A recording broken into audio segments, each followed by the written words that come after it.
I'm shooting this with my new GoPro 7, which is probably not the best camera for this kind of depth of field shooting, but I just want to try it out and see how it works for vlogging. I don't have an extra mic on it, so I hope you can hear it pretty good. But anyway, the reason I'm here, I want to show you my new acquisition here, which is a product that I've wanted for a while, and I can't believe I lived without it, to be honest. It is the ISDT Smart Discharger FD-100. And it's not a new product. It's been around for a little over a year now. I think I heard about it for the first time from Bob Rugi, Eat Kebab. And basically what it is the little device where you plug a battery into it and you discharge it to storage voltage. And you don't have to keep an eye on the voltage. It's not going to go below it. It's designed to stop at storage voltage. Now let's backtrack a little bit. I have a couple friends that are a bit smart asses. Brady, I'm talking to you, and have a comment about everything. And when I first mentioned this, he said, "Oh, if you're not flying, if you have to discharge your batteries, you're not flying enough." And while there's a point to that, this is really not necessarily for the freestyle guys. See, when you're flying freestyle, you can fly around. Even if you crash, you bring the quad back, put new props on it, and you can hover that battery or fly it for a few more minutes until you get it down to the voltage that you need it, so that all your batteries are the same at the end of the day. And you come home and then you just balance them all up to storage voltage together in parallel charge if you do that.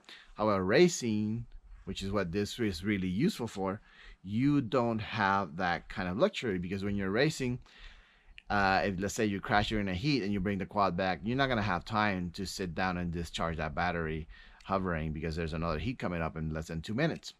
So you get home, you get all these batteries that are somewhere like, 4.1 per cell, 3.9 per cell, and you got all these batteries that you can't just balance up together. So it takes a long time to get them to storage voltage.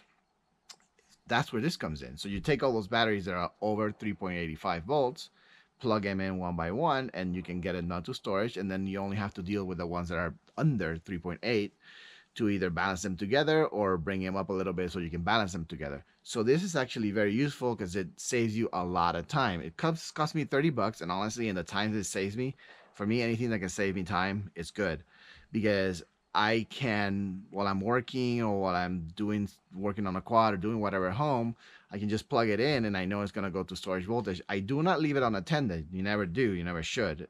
It's safer than discharging, is safer than charging, but still, I pay attention to it to make sure that it doesn't get too hot, the battery doesn't get too hot. I keep it near me anyway. When it's done, it makes this really loud beep, so probably louder than it should, but at least you can take and unplug it.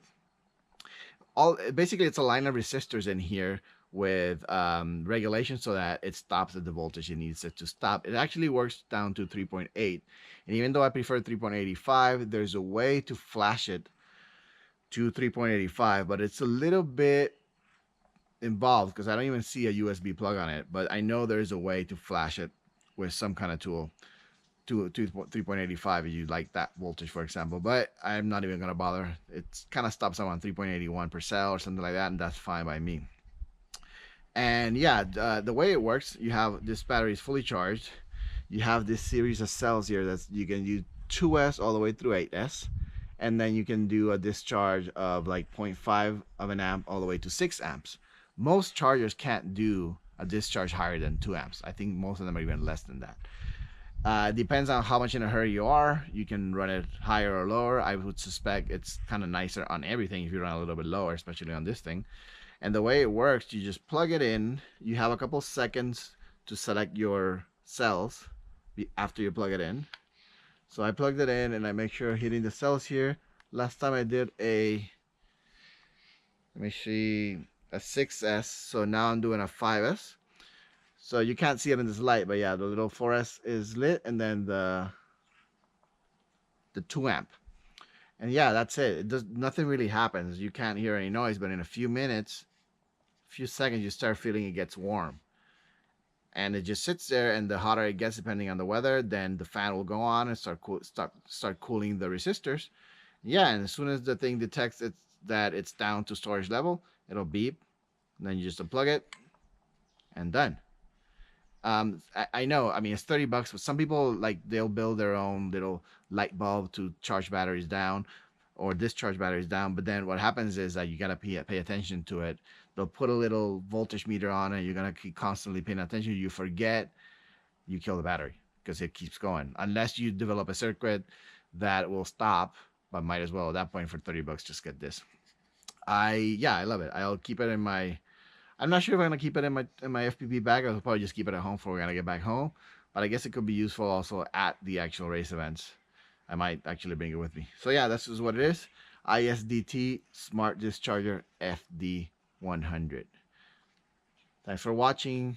Yeah, thumbs up, please. It will help my channel. The more thumbs up, the more a video gets shown. It's not simply, oh, I like it. You know, it actually helps the video. So if you like this, help me out. Thumbs up. I'll go ahead and subscribe. This is a small channel. I'd like it to see growing. So, and then share it. Share it as well. Share it with your buddies so they can see what this is and what it can do for them. Thanks.